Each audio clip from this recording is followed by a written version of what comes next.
We love you guys. If you didn't know, these are new missionary partners with us in Uganda. Not new in relationship to us or Spirit and Truth, but new in the mission partnership. We've been dreaming about this for years. We actually met at a coffee shop in Old Town, and they were telling me the story of Joel's background and how he comes from Uganda and what God's done in his life, raised by missionaries, and now full circle he gets to go back after being married and getting an American citizenship and getting into banking in the marketplace. He's giving it all up. They are giving it all up to go back to Uganda where it all started. Come on, this is amazing. This is amazing. And so when I heard that they actually took the leap of faith and they put their own money on the line and they moved there and they started this, and I started getting their email updates, I said, when you're back in the U.S., please come and present to Spirit and Truth Church, because it's amazing what they do. Our hope is that we would be able to support them in prayer and financially, which we're going to start today. We have a gift for them I'm excited about. And then also visit them, that we could send missionary trips to them, and that we could have a long-term partnership here. We're not about the shotgun approach of a little bit of money here and a little bit of partnership here. We want to have deep-rooted partnerships similar to what we have in Kenya. We want to have with these guys in Uganda. How cool is this? We actually relationally know all of our missionary partners. We have 7 of them, and we have 7 house churches. And it's my hope and prayer that each house church would adopt a missionary couple. For this couple, I was thinking the Windsor House Church, but I need to talk to Jonathan and Kendra more about that and see what the Spirit's doing. But that's the hope, is that we'd be relationally connected. We'd support these guys. So they have a quick presentation, and then I'd love to lay hands on them with the elders and some of the deacons and those of you that know these guys. And then I also have a gift basket for them. I'll go over here in a minute what it is. But let's hear more from you guys. Tell us about Global Seeds of Hope. Oh, thank you so much. Hey, I'm going to let my wife speak for about 2 or 3 minutes, and then I'll share the rest of the story. Is that okay? Yeah. Okay. Okay. So we're Global Seeds of Hope, and we're so excited to go back to Uganda. Joel came out here, and we got married in 2021, and at that point, everything got put on pause. We had all these dreams for the future, and everything ground to a halt. But just beginning of last year, God put everything back in motion, and we were able to go back to Uganda, and we thought it was going to be let's get the lay of the land, scope things out again, and God got things rolling with a new school building for the kids already. So our goal is to share God's love with these people through creating opportunities. So our approach isn't just straightforward evangelism, but it's long-haul discipleship over there. And then, Evan, can we have the next slide? Thanks. So we plan to do it through education, finance, and health. And by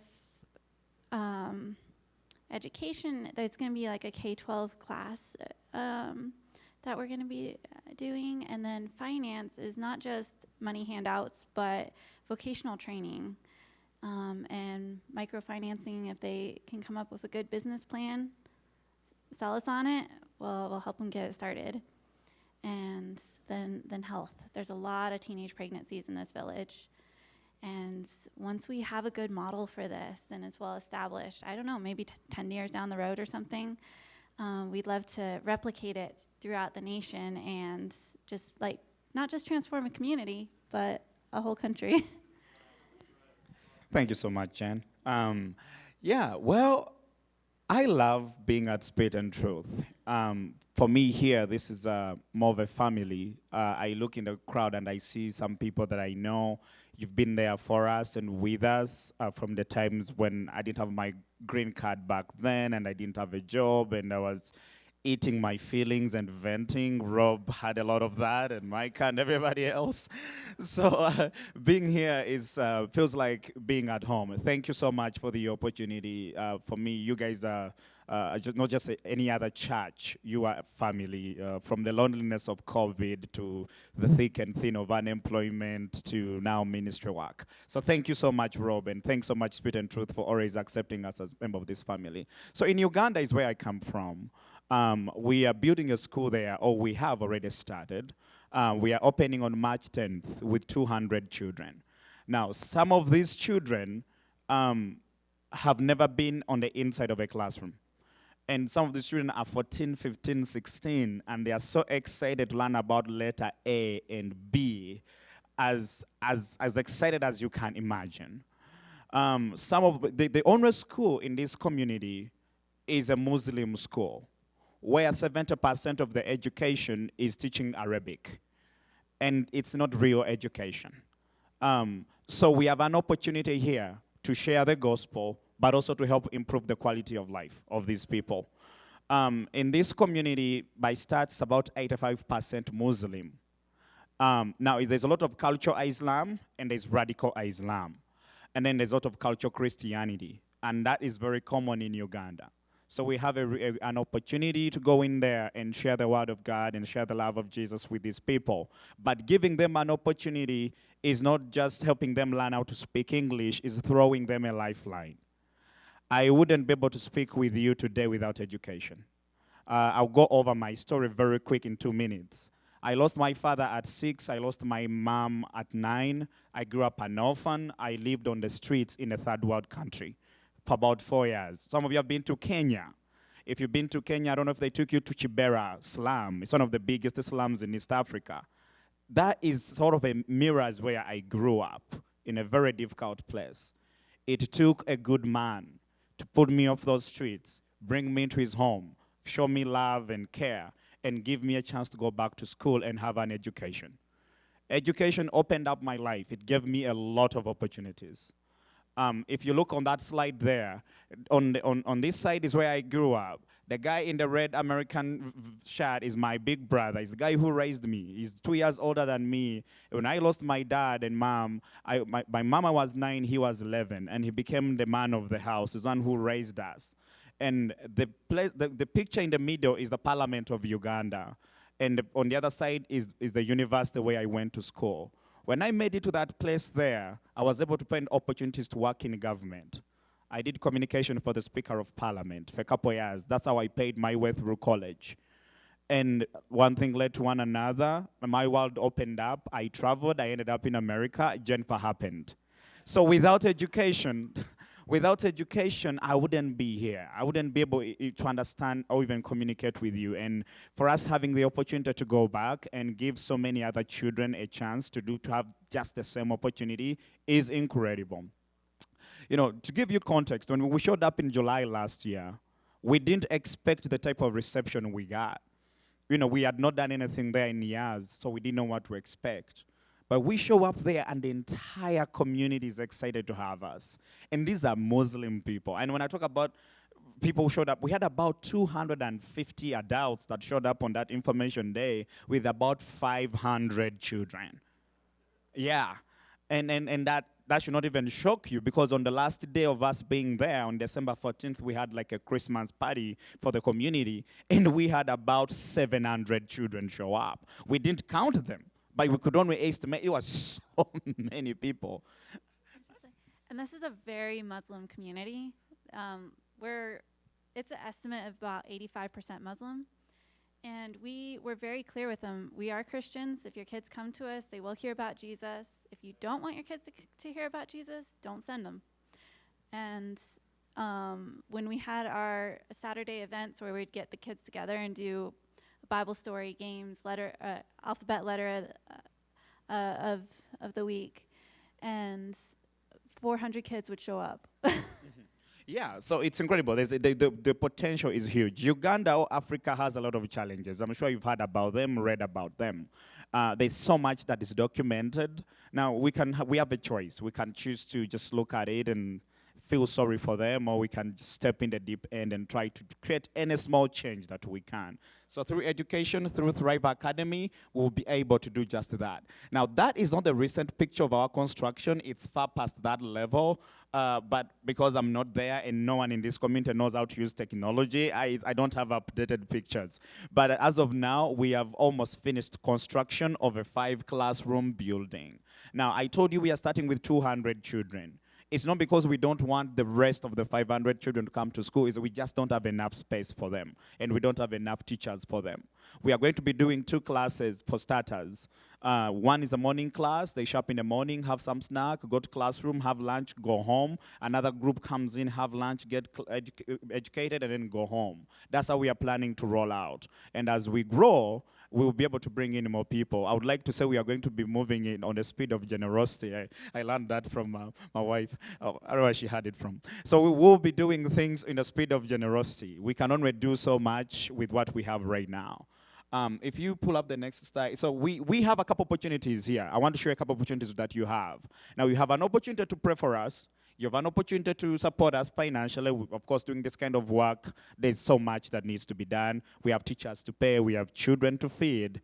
To give you a picture, some of these kids do not have meals in their home. Maybe they have 1 hot meal a day, or maybe not, or maybe eat from the neighbor's house. So we can't teach them when they are very hungry. So we are planning to be providing a hot meal and make sure they get their teachers paid and provide them with the school supplies and all the other things that create a good learning and nurturing environment.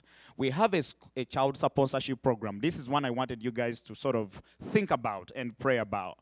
With $50 a month, we are able to provide really good quality education for these children. And again, we are not there for any profit. All the money that we are raising goes into making sure the kids have all the supplies they need. They have the teachers they need. They have the books. They have the clothing. They have everything that you can think about for us.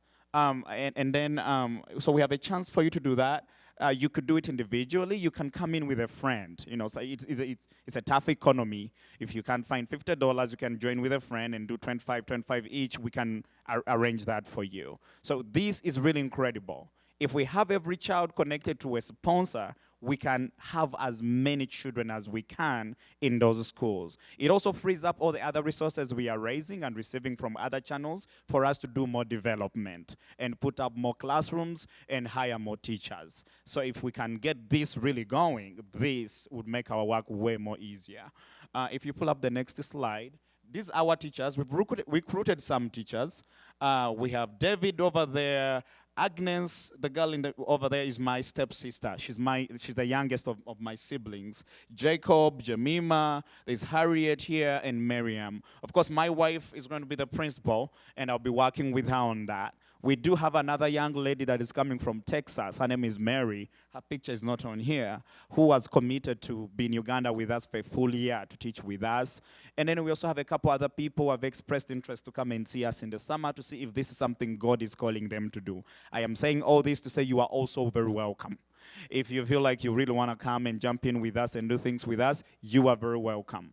We were able to find a good place to rent where we stay. It's 5-bedroom house. But let me tell you the truth. My wife and I don't need 5 bedrooms. 1 is enough. So we have 4 extra bedrooms. If you ever feel like you want to jump in with us, we'll have a place for you to stay. We'll be able to get you to the classrooms and you'll be able to put you to work. So you are very welcome. We also have a really large compound there. So if all of you chose to show up on the same day, we'll put tents for you outside. But we'll have you there. That's what I'm trying to say. So thank you very much. Can I have that other slide? So yeah, we have a couple expenses there. We do have one-time expenses and recurring expenses. We're going to spend on meals, school supplies, printing, utility bills, payroll. The one-time ones, furniture, computers, Wi-Fi, generator. Why is there Wi-Fi?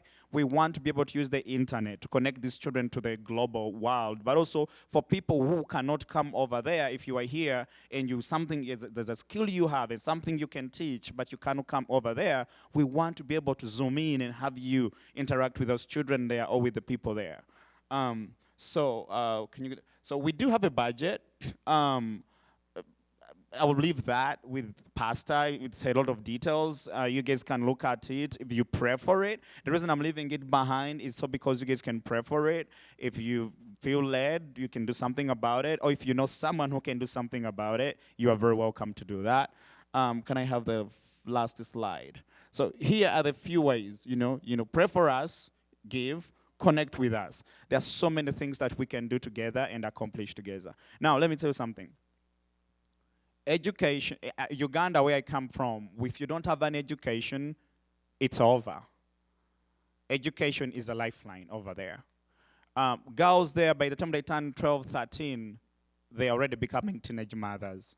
In fact, the reason we are in this community is because in 2018, there was a story on the national news about the country's youngest grandmother. This girl was 27 years old, and she had a daughter who is 14 years old, who had given birth to a set of twins. And when I read that story, I felt the same way you just felt like, this is insane. And for me, it was personal because my mother died at the same age. So when I saw that story, I wanted to go to this community and find out if it was true or this is clickbait. And it was actually very true, more than true, because it was sort of normal there. I ended up with a group of about 16 to 20 teenage mothers. And if you look at these people, like I did, if you ever look at someone and you feel like you're looking at an empty shell, like someone is not there, that's exactly what I was looking at. And in that moment, I felt like God called us to do work there. So thank you for standing with us, and thanks for believing with us. Thank you for putting your faith together. We'll be here after service. If you have any questions, would like to explain. But in the interest of time, I'd like to stop here. Thank you very much.